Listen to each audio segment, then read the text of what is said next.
So good morning. I welcome you to learn English translation once again. So let's start today's class. कल आप लोगों का challenge था कौन है और आपने मेरी मुंह की बात छीन ली.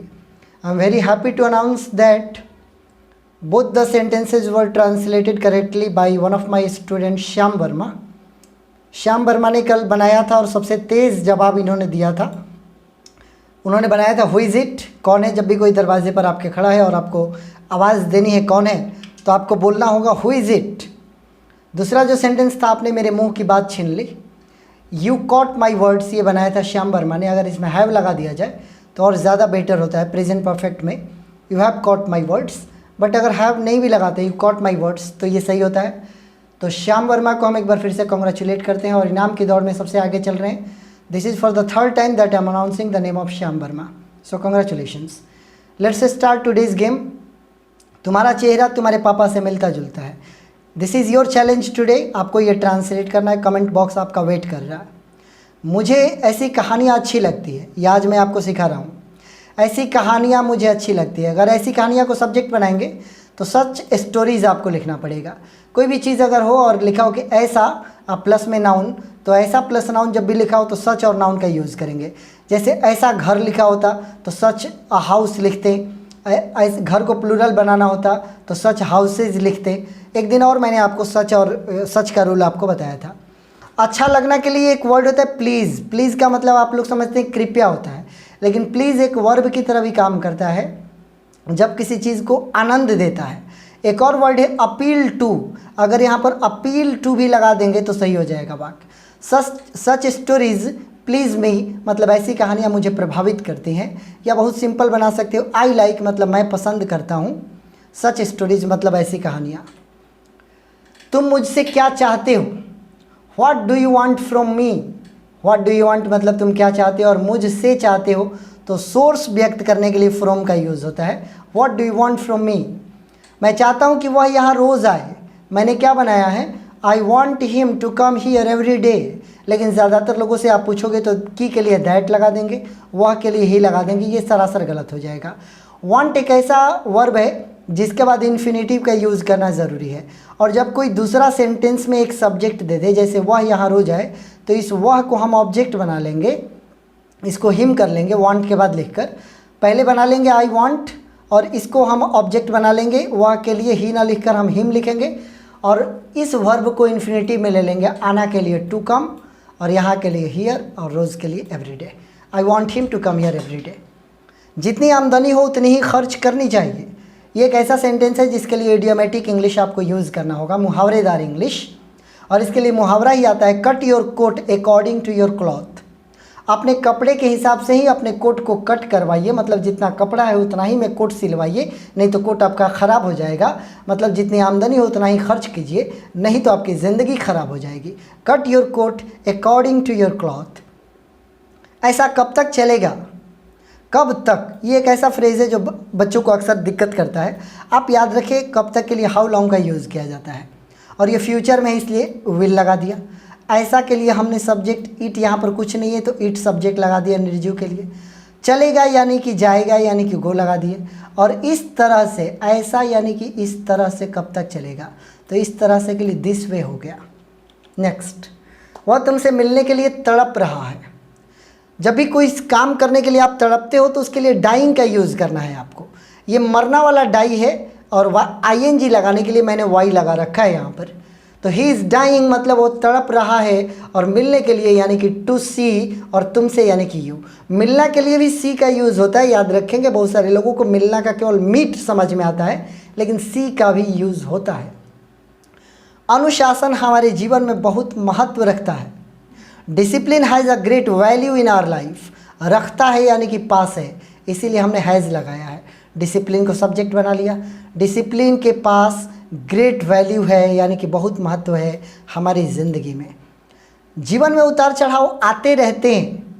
Ups and downs are the parts of our life.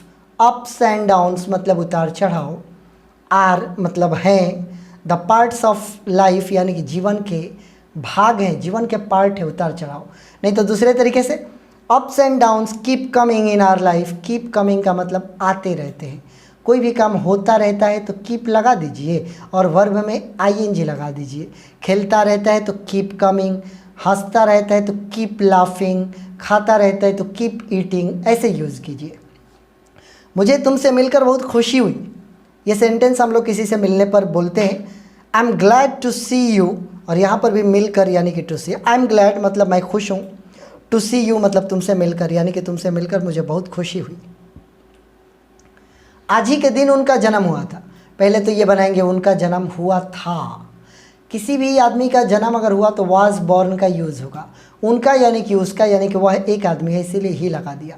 He was born आज ही के दिन, मतलब ऑन द सेम डे, मतलब कि आज ही के दिन। अब आज के लिए टुडे नहीं लगा सकते, टुडे लगा देंगे तो हो जाएगा आज उसका जन्म हुआ था, मतलब आज 10 बजे 9 बजे जब भी जन्म हुआ हो, गड़बड़ हो जाएगा।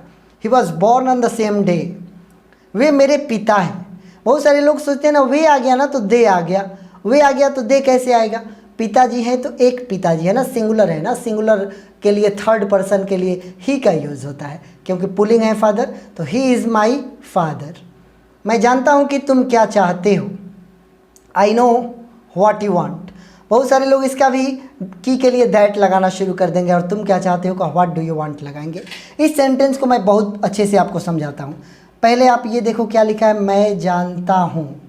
आप एक काम करो, मैं जानता हूँ का ट्रांसलेशन बना दो आई वांट।